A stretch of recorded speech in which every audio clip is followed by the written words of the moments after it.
M Jaya. According to GIC syllabus English हम लोगों ने अभी तक पढ़ा है Geoffrey Chaucer, Shakespeare, John Milton, Dryden, Alexander Pope, William Wordsworth, Shelley, John Keats, Alfred Lord Tennyson, Matthew Arnold, Charles Dickens, Thomas Hardy, W.B. Yeats, and now today we will read about T.S. Eliot. So let's get started. Thomas Stearns Eliot's एक American लेखक, कवि, साहित्यिक, आलोचक और नाटककार थे जो मुख्यतः 20वीं सेंचुरी से बिलोंग करते थे। वो एक आधुनिक प्रकार की आधुनिक कविता यानी मॉडर्न पोइट्री का निर्माण करने के लिए सबसे ज़्यादा प्रसिद्ध हैं, जो कि इंग्लिश लैंग्वेज को पूर्ण करने के साथ साथ और तरीके की भावनात्मक विचारों को दर्शाता है। Through this picture you can get some ideas about him. Thomas Eliot का जन्म 1888 में सेंट लुइस मिसौरी में हुआ था। वह ऑक्सफोर्ड में भाग लेने के लिए 1914 में इंग्लैंड चले गए और वह लंदन में प्यार में पड़ गए। उन्होंने प्रभावशाली अमेरिकी कवि एज़रा पाउंड से भी मुलाकात की, जो एलियट को अपने शुरुआती कार्यों को प्रकाशित करने में मदद करने में महत्वपूर्ण थे। वह 1927 में ब्रिटिश नागरिक भी बने। एलियट ने अपनी पहली कविता the love song of J Alfred Prufrock को 1915 में पाउंड के मार्गदर्शक संपादक हाथ के तहत प्रकाशित किया। कविता अच्छी तरह से प्राप्त हुई और बुद्धिमान धारा चेतना आधुनिकतावादी कविता के एक नए युग में विचार करने के लिए सोचा गया। उन्होंने 1919 में ग्रेशन के साथ प्रूफॉक का पालन किया, जिसने युद्ध के बाद की दुनिया में भ्रम की थीम को उजागर करना शुरू किया, जो उनके अगले महान काम द वेस्टलैंड का एक प्रमुख विषय है, जिसे उन्होंने 1921 में प्रकाशित किया था। वेस्टलैंड कविता दुनिया के लिए इलियट का सबसे प्रसिद्ध और महत्वपूर्ण काम है, लेकिन उन्होंने खुद को 4 क्वार्टेंस 1943 में प्रकाशित का सबसे अच्छा काम कहा है। इलियट भी एक नाटककार थे। उन्होंने मर्डर इन कैथेड्रल में लिखा, जिसमें थॉमस अ बेकेट की हत्या का विवरण दिया गया था, जिसे बाद में उनके शहीद के लिए संत घोषित किया गया था। हालांकि इलियट से जुड़े सबसे प्रसिद्ध खेल वह नहीं है जो उन्होंने वास्तव में खुद को लिखा था। उन्होंने 1939 में ओल्ड पॉज़म की पुस्तक प्रैक्टिकल बिल्लियाँ नामक सन की कविताओं की एक पुस्तक प्रकाशित की। एंड्रयू लॉयड वेबर ने बाद में कविता की इस पुस्तक को हिट ब्रॉडवे शो बिल्लियों में अनुकूलित किया। एलियट 1965 में लंदन में एम्फीसीमा से मृत्यु हो गई। 20वीं शताब्दी के लिए ग्राउंड ब्रेकिंग काव्य रूप और भाषा की विरासत को छोड़कर वो मृत्यु को प्राप्त हुए। T.S. इलियट की प्रसिद्ध कार्य the love song of J Alfred Prufrock और टिप्पणियाँ, ग्रेशन, बंजर भूमि, खोखले पुरुष, ईसाइयों के 40 दिन के व्रत का प्रथम दिवस, पुरानी पॉज़म की व्यवहारिक बिल्लियों की पुस्तक और 4 क्वाड्रेंट्स। T.S. इलियट के कुछ कोट्स हैं। मुझे नहीं लगता कि कुछ मौजूदा रूप को उखाड़ने के लिए राजनीतिक प्रयासों में अच्छी कविता का उत्पादन किया जा सकता है। मुझे लगता है कि यह सिर्फ जगह लेता है। लोग एक रास्ता खोजते हैं जिसमें वे कुछ कह सकते हैं। मैं इस तरह से नहीं कह सकता। मैं यह कैसे कर सकता हूँ? एक नाटक आपको कुछ के बारे में सोचना चाहिए। जब मैं एक नाटक देखता हूँ और पहली बार समझता हूँ तो मुझे पता है कि यह बहुत अच्छा नहीं हो सकता। T.S. इलियट का नाम है थॉमस ईस्टन इलियट। जन्म हुआ था 26 सितंबर 1888 सेंट लुइस मिसौरी यूएस में। इनके पिता का नाम था हेनरी वेयर एलियट, माता का नाम था शॉर्लेट चैम्प स्टीवेंस एंड उनकी पत्नी थी Vivienne Haigh Wood and Esme Valerie Fletcher. प्रारंभिक जीवन। Eliot old and New England में जड़ों के साथ बोस्टन ब्राह्मण परिवार से थे। थॉमस इलियट के दादा विलियम ग्रीनफील्ड इलियट वहां एक यूनानियन ईसाई चर्च स्थापित करने के लिए सेंट लुइस मिसौरी चले गए थे। उनके पिता Henry Ware Eliot 1843 to 1919 Saint Louis में हाइड्रोलिक प्रेस ईट कंपनी के सफल व्यवसायी अध्यक्ष और खजांची थे। उनकी माता शार्लेट चैम्पे स्टीवेंस 1843 to 1929 ने कविता लिखी और 20वीं सेंचुरी की शुरुआत में एक सामाजिक कार्यकर्ता के रूप में अपना नया कार्य शुरू किया। साहित्य के साथ इलियट के बचपन में भयावहता कई कारकों के लिए निर्धारित की जा सकती है। सबसे पहले उन्हें एक बच्चे के रूप में शारीरिक सीमाओं को दूर करना पड़ा। एक जन्मजात डबल इंजीनियर हर्निया से संघर्ष करते हुए वह कई शारीरिक गतिविधियों में भाग नहीं ले सकते थे और इस प्रकार अपने साथियों के साथ सामाजिकरण से उनको रोका गया। जैसे ही वह अक्सर अलग होते थे, साहित्य के लिए उनका प्यार विकसित होता था। एक बार जब वह पढ़ना सीख गए तो फिर यंग लड़कों के तुरंत किताबों से भ्रमित हो गए और असभ्य वाइल्ड वेस्ट या मार्क ट्वेन की रोमांचकारी टॉम सॉयर को विचित्रित करने वाली कहानियों को पढ़ने लगे। एलियट के अपने संस्मरण में उनके दोस्त रॉबर्ट सैंडकॉट ने टिप्पणी की कि युवा एलियट अक्सर एक विशाल पुस्तक के पीछे खिड़की की सीट में घूमेंगे जो जीवन के दर्द के खिलाफ सपने की दवा स्थापित करेगा। उन्होंने फ्रांस में वर्ष 1910-11 बिताया, सोरबोन में दर्शन में हेनरी बर्गसन के व्याख्यान में भाग लिया और एलन फोरनियर के साथ कविता पढ़ी। इंग्लिश लेखकों जॉन वेबस्टर और जॉन डॉन के दांते की कविता का इलियट का अध्ययन और फ्रांसीसी प्रतीकात्मक जुल्स लॉफ्रेगू ने उन्हें अपनी शैली ढूंढने में मदद की। 1911 to 1914 तक वह हार्वर्ड में वापस आए, भारतीय दर्शन पढ़ रहे थे और संस्कृत का अध्ययन कर रहे थे। 1913 में उन्होंने ब्रैडली की उपस्थिति और वास्तविकता को पढ़ा। 1916 तक यूरोप में एफ.एच. ब्रैडली के दर्शनशास्त्र में ज्ञान और अनुभव नामक एक शोध प्रबंध समाप्त हो गया था, लेकिन विश्व युद्ध ने हस्तक्षेप किया था और वह पीएचडी के लिए अंतिम मौखिक परीक्षा लेने के लिए हार्वर्ड वापस नहीं लौट पाए। डिग्री उन्हें 1914 में इलियट ने अमेरिकी कवि एज़रा पाउंड के साथ घनिष्ठ संबंध स्थापित किया और अपनी दोस्ती आरंभ करी और अपना कार्य भी आरंभ किया। वह इस समय के आसपास था कि टी.एस. इलियट ने अमेरिकी कवि एज़रा पाउंड के साथ आजीवन दोस्ती शुरू करी, जिन्होंने तुरंत इलियट के काव्य प्रतिभा को पहचाना और अपना काम प्रकाशित करने के लिए कहा। इस अवधि की पहली कविता और इलियट की महत्वपूर्ण कार्यों में से पहला द लव सॉन्ग ऑफ जे.एल. प्रुफॉक था, जो 1915 में दिखाई दिया।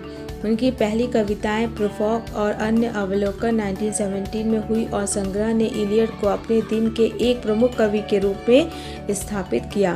कविता लिखते हुए और अपने दिन की नौकरी के लिए झुकाव करते हुए इलियट साहित्यिक आलोचना और समीक्षा लिखने में व्यस्त थे और आलोचना क्षेत्र में उनका काम उनकी कविता के रूप में सम्मानित हो जाएगा। 1919 में इलियट ने कविताओं को प्रकाशित किया, जिसमें ग्रेशन शामिल था। कविता एक खाली कविता आंतरिक मोनोलॉग थी और यह अंग्रेजी भाषा में कभी भी लिखी गई किसी भी चीज़ के विपरीत नहीं थी, जैसे कि इसने पर्याप्त ध्यान नहीं दिया। 1922 में इलियट ने द वेस्टलैंड का प्रकाशन देखा, जो बाद में भ्रम की एक विशाल और जटिल परीक्षा थी। उस समय उन्होंने कविता लिखी। इलियट की शादी असफल रही और वह और उनकी पत्नी दोनों एक नर्वस ब्रेकडाउन का अनुभव कर रहे थे। 1921 में अपनी तबीयत ठीक हो जाने पर इलियट ने सदी के सबसे प्रभावशाली और बहस कविताओं में से एक द वेस्टलैंड लिखा था। वेस्टलैंड में समाज की कमजोरियों की तुलना बिखरे हुए बंजर भूमि से की जाती है। कविता विभिन्न तरीकों से और विभिन्न धार्मिक मान्यताओं में शामिल होने के साथ व्यक्तिगत और देखभाल करने वाले समुदायों को पुनर्जीवित करने के लिए समाधान का प्रस्ताव देती है। इसके अलावा 1922 में इलियट ने मानदंड की स्थापना की, एक छोटी पत्रिका जो 1939 तक दिखाई दी। द वेस्टलैंड के लेखक और मानदंड के संपादक के रूप में इलियट ने अमेरिका और ग्रेट ब्रिटेन में साहित्य में एक महत्वपूर्ण भूमिका निभाई। उन्होंने 1925 में लॉयड्स बैंक छोड़ दिया और एक प्रकाशक फेवर एंड फेवर लिमिटेड में शामिल हो गए। अंततः वहां नेतृत्व की स्थिति में बढ़ रहे थे। इलियट की पोएम्स थे Collected Poems 1962, The Complete Poems and Plays 1952, Four Quartets 1943, Burnt Notter 1941, The Dry Salvages 1941, East Cocker 1940, Old Possum's Book of Practical Cats 1939 and Ash Wednesday 1930. Elliot के प्लेस थे the Elder statesman 1958, the confidential clerk 1953, the cocktail party 1950, the family reunion 1939, murder in the cathedral 1935, the rock 1934। यद्यपि Elliot का पहला काव्य संग्रह प्रूफॉक and other observations 1970 में प्रकाशित हुआ, तथापि इलियट को वास्तविक ख्याति द वेस्टलैंड 1922 द्वारा प्राप्त हुई। मुक्त छंद में लिखे तथा विभिन्न साहित्यिक संदर्भों एवं उद्धरणों से पूर्ण इस काव्य में समाज की तत्कालीन परिस्थिति का अत्यंत नैराश्यपूर्ण चित्र खींचा गया है। इसमें कवि ने जानबूझकर अनाकर्षक एवं कुरूप उपमानों का प्रयोग किया है, जिससे वह पाठकों की भावनाओं को ठेस पहुंचाकर उन्हें समाज की वास्तविक दशा का ज्ञान करा सके। उनके मत में संसार एक मरुभूमि है, आध्यात्मिक दृष्टि से अनुर्वर तथा भौतिक दृष्टि से अस्त व्यस्त। इसके बाद की रचनाओं में हमें एक दूसरा ही दृष्टिकोण मिलता है, जो धार्मिकता की भावना से पूर्ण है और जिसका चरम विकास ऐश वेडनेसडे 1930 और 4 क्वार्टर्स 1944 में हुआ। आलोचना के क्षेत्र में इलियट का सबसे महत्वपूर्ण कार्य 17वीं सेंचुरी के लेखकों विशेषकर डन तथा ड्राइडन की खोई हुई प्रतिष्ठा का पुनः संस्थापन तथा मिल्टन एवं शैली की भर्त्सना करना रहा है। दांते की भी आपने नई व्याख्या की है। वैसे तो आपने कई सौ आलोचनाएं लिखी, परंतु the sacred would 1920, the use of poetry and the use of criticism 1933 तथा ऑन पोइट्री एंड पोएट्स 1957 विशेष उल्लेखनीय है। इलियट ने 5 नाटकों की रचना की है, जिनमें murder in the cathedral 1935, family reunion 1939, the cocktail party 1950, the confidential clock 1955, the Elder statesman 1958। ये सभी पद्य में हैं, लिखे गए एवं रंगमंच पर लोकप्रिय हुए हैं। मर्डर इन द कैथेड्रल पर फिल्म भी बन चुकी है। The Westland T.S.. एलियट के द्वारा लिखी गई 434 लाइन्स की एक आधुनिक कविता है, जो पहले सन 1922 में प्रकाशित हुई थी। इसे 20वीं सेंचुरी की सबसे महत्वपूर्ण कविताओं में से एक भी कहा जाता है। कविता की दुर्बोधता के बावजूद यह व्यंग और भविष्यवाणी के बीच की यात्रा है। वक्ता के अप्रत्याशित परिवर्तन, स्थान और समय, संस्कृति और साहित्य की विशाल रेंज के शोकपूर्ण साहित्य के साथ कविता आधुनिक साहित्य की एक परिचित कसौटी बन गई है। इसके प्रसिद्ध मुहावरों में है April is the cruellest month. इसकी पहली पंक्ति थी I will show you fear in a handful of dust, और इसकी आखिरी पंक्ति संस्कृत भाषा का मंत्र ओम शांति शांति शांति है। एलियट ने 1922 में अपने पहले प्रकाशन से पहले संभवतः कई सालों तक इस कविता द वेस्टलैंड पर काम किया होगा। न्यूयॉर्क के एक वकील और आधुनिकतावाद के सर्जक जॉन क्वीन को 9 मई 1921 को लिखे गए एक पत्र में एलियट ने लिखा कि मेरे पास एक लंबी कविता है जो दिमाग में है और आंशिक रूप से कागज पर लिखी भी जा चुकी है। मैं उसे पूरा करना चाहता हूँ। रिचर्ड एल्डिंगटन याद करते हुए कहते हैं कि जब इलियट ने लंदन में द वेस्टलैंड की पांडुलिपि के मसौदे को 1 साल या इससे भी पहले पढ़ा, इलियट उनसे उनके देश में मिलने आए। एक कब्रिस्तान में चलते चलते उन्होंने थॉमस ग्रे की elegy written in a country churchyard कविता पर चर्चा करनी शुरू करी। एलिंगटन लिखते हैं कि मुझे जानकर आश्चर्य हुआ कि इलियट ने इतनी लोकप्रिय चीज़ की प्रशंसा की और फिर उसने कहा कि अगर एक समकालीन कवि ग्रे की तरह अपनी सीमाओं को जानता है, तभी वह ऐसी कविता के सभी उपहारों पर ध्यान केंद्रित करेगा जो उसे इसी प्रकार की सफलता के कारण मिल सकती है।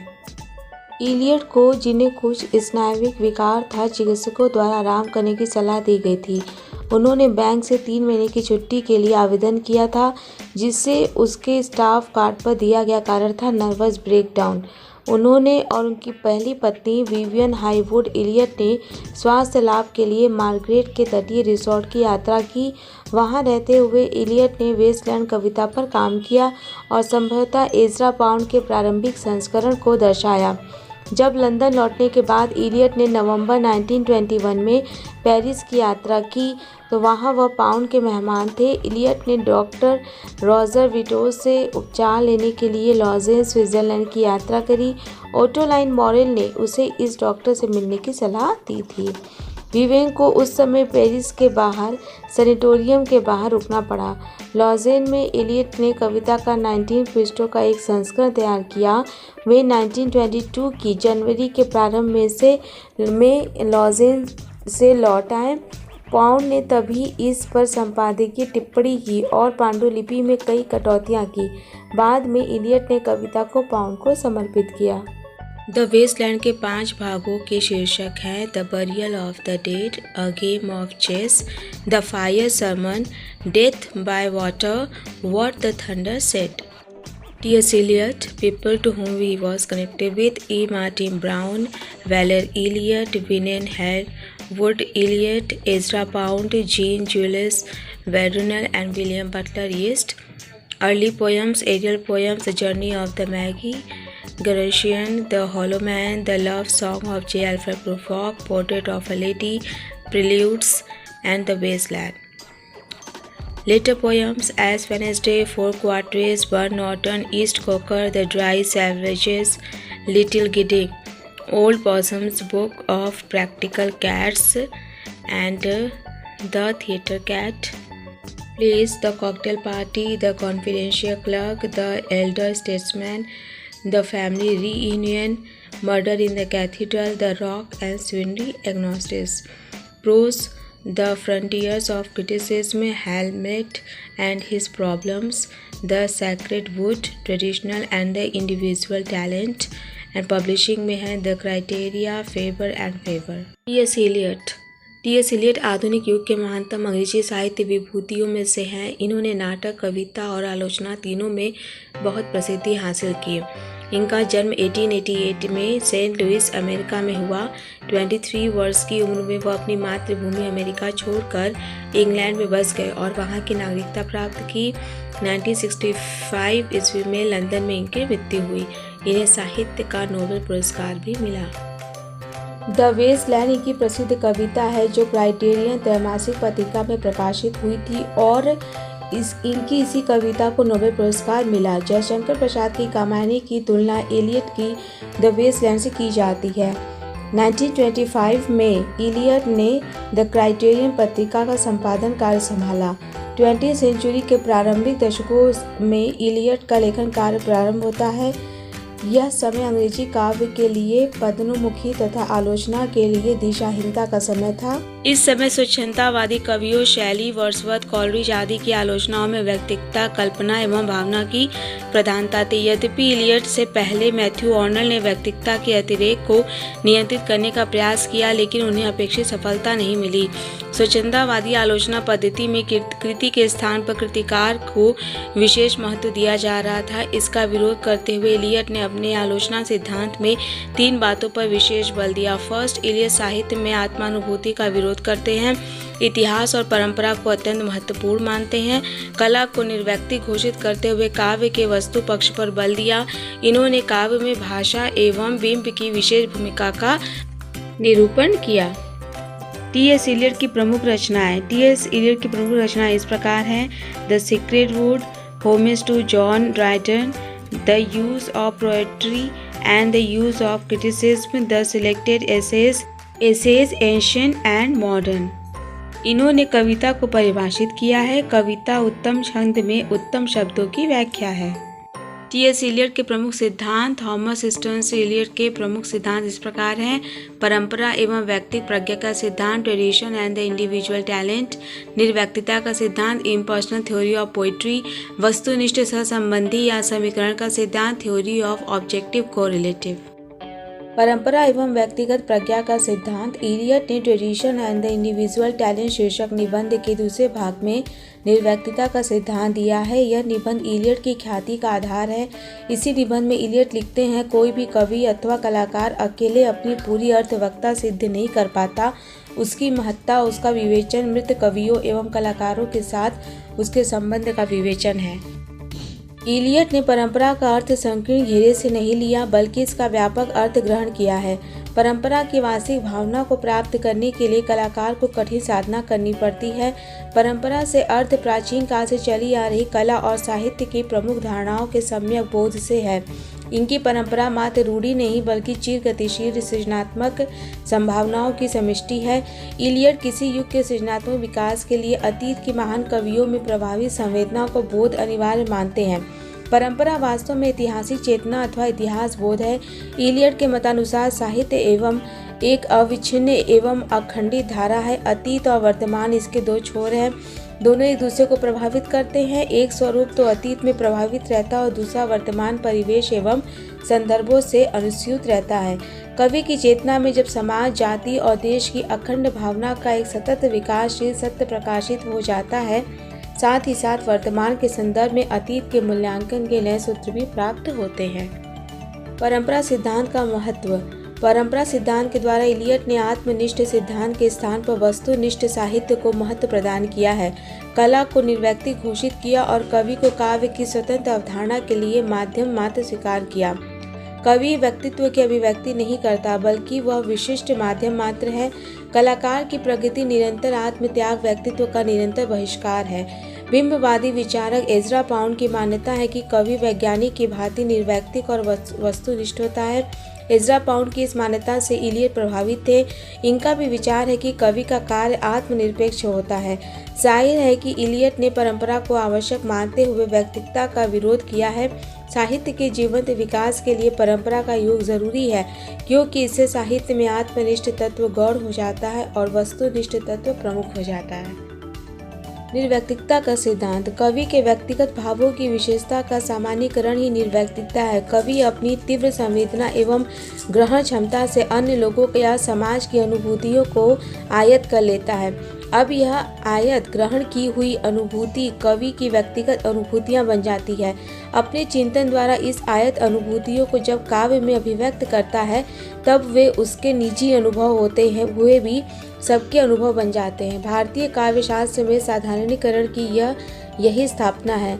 निर्वैयक्तिकता के दो रूप है। प्राकृतिक, यह प्रमुख शिल्पी या कलाकार के लिए है। विशिष्ट, जो प्रौढ़ कलाकारों द्वारा उपलब्ध की जाती है। इलियट का विचार है प्रौढ़ कवि व्यक्तिक अनुभव क्षेत्र में भी निर्वैयक्तिक ही होता है। इन्होंने कवि और कलाकृति के पारस्परिक प्रभाव को इन शब्दों में स्वीकार किया है। मैं विश्वास करता हूँ कि कवि अपने पात्रों को अपना कुछ अंश अवश्य प्रदान करता है, किंतु मैं यह भी विश्वास करता हूँ कि वह अपने निर्मित पात्रों द्वारा स्वयं भी प्रभावित होता है। इसका परिणाम यह निकलता है कि संपूर्ण काव्य कृति कवि के व्यक्तित्व से निर्मित होता है। अतः यह कहना भी गलत होगा कि इलियट कविता में कवि के व्यक्तित्व का पूर्ण बहिष्कार करता है। थर्ड, वस्तुनिष्ठ समीकरण का सिद्धांत। इलियट ने सर्वप्रथम इस सिद्धांत का प्रतिपादन अपने प्रसिद्ध निबंध हैमलेट एंड हिज प्रॉब्लम्स में किया था। इनके इसी निबंध को विभावन व्यापार के नाम से जाना जाता है। इलियट का मानना है कि भाव संप्रेषण के लिए वस्तुनिष्ठ समीकरण का सिद्धांत आवश्यक है। इलियट का कथन है, कला में भाव प्रदर्शन का एक ही मार्ग है और यह है कि उसके लिए वस्तुनिष्ठ समीकरण को प्रस्तुत किया जाए, अर्थात ऐसी वस्तु संगठना स्थिति घटना श्रृंखला प्रस्तुत की जाए जो उस नाटकीय भाव का सूत्र है, ताकि यह बाहरी वस्तुएं जब प्रस्तुत की जाए तो दर्शक के मन में वही भाव जागृत हो जाए जो भाव नाटककार के हैं। नाटककार अपनी संवेदनाओं और अनुभूतियों के अभिव्यक्ति के लिए मूर्त विधान से काम लेता है, फलस्वरूप अमूर्त विधान हो जाता है। इन मूर्त चिन्हों एवं प्रतीकों से ठीक वही भावनाएं जागृत होती हैं जो कवि के मन में रहती हैं। इलियट के अनमोल वचन। कला कभी बेहतर नहीं बनती है, लेकिन कला की सामग्री कभी एक जैसी नहीं होती। जीवितों के संचार से परे मृतकों का संचार आग से मुखरित होता है। Art never improves, but the material of art is never quite the same. The communication of the dead is tongued with fire beyond the language of the living. एक कलाकार का प्रगति एक निरंतर आत्म बलिदान व्यक्तित्व का एक निरंतर विलुप्तीकरण है। The progress of an artist is a continuous self-sacrifice, a continual extinction of personality. देखने का कोई भी ऐसा परम बिंदु नहीं जहाँ से असली और आदर्श को अंततः अलग कर लेबल किया जा सकते। There is no absolute point of view from which real and ideal can be finally separated and labeled. Wait without thought, for you are not ready for thought. बिना प्रतीक्षित विचार के आप विचार के लिए तैयार नहीं हैं। Some editors are failed writers, but so are most writers. कुछ संपादक विफल लेखक होते हैं, लेकिन ज़्यादातर लेखक ऐसे ही हैं। कोई कवि वह अपने 25 वर्ष से परे जीवित रहता है तो उसे बदलना चाहिए, उसे नए साहित्यिक प्रभावों की तलाश करनी चाहिए उसके पास व्यक्त करने के लिए विभिन्न भावनाएं होंगी। Any poet if he is to survive beyond his 25th year must alter, he must seek new literary influences, he will have different emotions to express। एक खूब पढ़े जाने वाले व्यक्ति के प्रति हमारी उच्च श्रद्धा साहित्य के लिए अत्यधिक प्रशंसा है। Our high respect for a well-read person is praise enough for literature। कविता को न केवल समय की भाषा को निखारने में मदद करनी चाहिए बल्कि इसे बहुत तेजी से हो रहे बदलाव को भी रोकना चाहिए। Poetry should help not only to refine the language of the time but to prevent it from changing too rapidly. कवियों को करने के लिए सबसे महत्वपूर्ण काम यह है कि जितना संभव हो कम से कम लिखें। The most important thing for poets to do is to write as little as possible. Novel किसी को अपने अंतिम संस्कार के लिए एक टिकट है। इसके मिल जाने के बाद कोई भी कभी भी कुछ भी नहीं किया है। The novel is a ticket to one's own funeral. No one has ever done anything after he got it. एक बूढ़े आदमी की तुलना में अधिक प्रतिकारक तमाशा कुछ नहीं है जो उस दुनिया को त्यागना नहीं चाहता जिसे दुनिया ने पहले ही त्याग दिया है। There is not a more repulsive spectacle than an old man who will not forsake the world which has already forsaken him। मैं धर्म में एक एंग्लो कैथोलिक, साहित्य में एक क्लासिस्ट और राजनीति में एक राजभक्त हूँ। I am an Anglo Catholic in religion, a classist in literature and a royalist in politics. यह केवल वस्तुओं की दुनिया है कि हमारे पास समय, स्थान और सेल्फ्स हैं। It is only in the world of objects that we have time and space and selfs. नाटक लिखने की कला आपके रक्त में होता है और आप इसे रोक नहीं सकते, कम से कम तब तक नहीं जब तक कि आपका प्रोड्यूसर या जनता आपसे नहीं कहती। Play writing gets into your blood and you can't stop it, at least not until the producers और the public tell you to. जहाँ कोई मंदिर नहीं हो वहाँ कोई घर नहीं होगा। Where there is no temple, there shall be no homes। चीज़ें जैसी हैं और मौलिक रूप से उन्हें हमेशा जैसा होना चाहिए। पद एक करियर नहीं है लेकिन एक मग का खेल है। कोई ईमानदार कवि उसने क्या लिखा है कि स्थायी मूल्य को शांत भाव से कभी महसूस कर सकता है। उसने शायद अपने समय बर्बाद किया हो और अपने जीवन को कुछ भी नहीं के लिए गड़बड़ किया हो। As things are and as fundamentally they must always be. Poetry is not a career but a mug's game. No honest poet can ever feel quite sure of the permanent value of what he has written. He may have wasted his time and messed up his life for nothing. हमें अन्वेषण को समाप्त नहीं करना चाहिए और हमारे सभी खोजों का अंत वहाँ पहुँचना होगा जहाँ से हमने शुरू किया था और उस जगह के बारे में पहली बार जाना है। We shall not cease from exploration and the end of all our exploring will be to arrive where we started and know the place for the first time। केवल वे लोग बहुत दूर जाने का जोखिम लेते हैं संभवतः जान पाते हैं कि एक व्यक्ति कितनी दूर जा सकता है। Only those who will risk going too far can possibly find out how far one can go। काव्य भावना का एक ढीला मोड़ नहीं है बल्कि भावना से पलायन है। यह व्यक्तित्व की अभिव्यक्ति नहीं है बल्कि व्यक्तित्व से पलायन है। लेकिन जाहिर है जिनके पास केवल व्यक्तित्व और भावनाएं हैं जानते हैं कि इन चीज़ों से पलायन का क्या मतलब है। Poetry is not a turning loose of emotion but an escape from emotion. It is not the expression of personality but an escape from personality. But of course only those who have personality and emotions know what it means to want to escape from these things। जीवन कहाँ है? हमने इसे जीने में खो दिया है। ज्ञान कहाँ है? हमने इसे ज्ञान में खो दिया है। ज्ञान कहाँ है? हमने इसे सूचना में खो दिया है। Where is the life we have lost in living? Where is the wisdom we have lost in knowledge? Where is the knowledge we have lost in information? चिंता रचनात्मकता के हाथ की युवती है। Anxiety is the handmaiden of creativity। असली कविता समझ में आने से पहले ही संवाद कर सकता है। Genuine poetry can communicate before it is understood. मैंने कॉफ़ी चम्मच से अपने जीवन को मापा है। I have measured out my life with coffee spoons. मानव जाति बहुत ज़्यादा वास्तविकता सहन नहीं कर सकती। Human kind can not bear very much reality. आप संगीत के हो जाते हैं जब तक संगीत चलता रहता है। You are the music while the music lasts. अपरिपक्व कवि नकल करते हैं, परिपक्व कवि चोरी करते हैं। Immature poets imitate, mature poets steel. सभी महत्वपूर्ण सत्य निजी सत्य हैं। जैसे ही वे सार्वजनिक हो जाते हैं, वे सत्य बनने के लिए संघर्ष करने लगते हैं। वे तथ्य हो जाते हैं या सबसे अच्छे रूप में जनता के चरित्र का हिस्सा बन जाते हैं या बुरे रूप में कैचवर्ड्स बन जाते हैं। All significant truths are private truths. As they become public, they cease to become truths. They become facts, or at best part of the public character, or at worst catchwords. घर वही होता है जहाँ से एक व्यक्ति शुरू करता है। Home is where one starts from. हमें संकीर्ण, बुरा और नकारात्मक नहीं होना चाहिए। Let's not be narrow, nasty and negative. यह प्यार चुप है। This love is silent. मैं तुम्हें एक मुट्ठी धूल में डर दिखाऊंगा। I will show you fear in a handful of dust. अप्रैल क्रूरतम महीना होता है। April is the cruellest month. तो अंधेरा प्रकाश बने और शांति नृत्य बने। So the darkness shall be the light and the stillness the dancing. यह स्पष्ट है कि हम जुनून की किसी प्रकार से व्याख्या वैसे व्यक्ति को नहीं कर सकते जिसने इसे कभी अनुभव न किया हो, जैसे एक अंधे को प्रकाश की व्याख्या नहीं कर सकते। It is obvious that we can no more explain a passion to a person who has never experienced it than we can explain light to the blind. इस दुनिया में आधा नुकसान लोग इसलिए करते हैं वे महत्वपूर्ण महसूस करना चाहते हैं। इनके लिए नुकसान का कोई मतलब नहीं, लेकिन नुकसान से उन्हें कोई रुचि नहीं होता।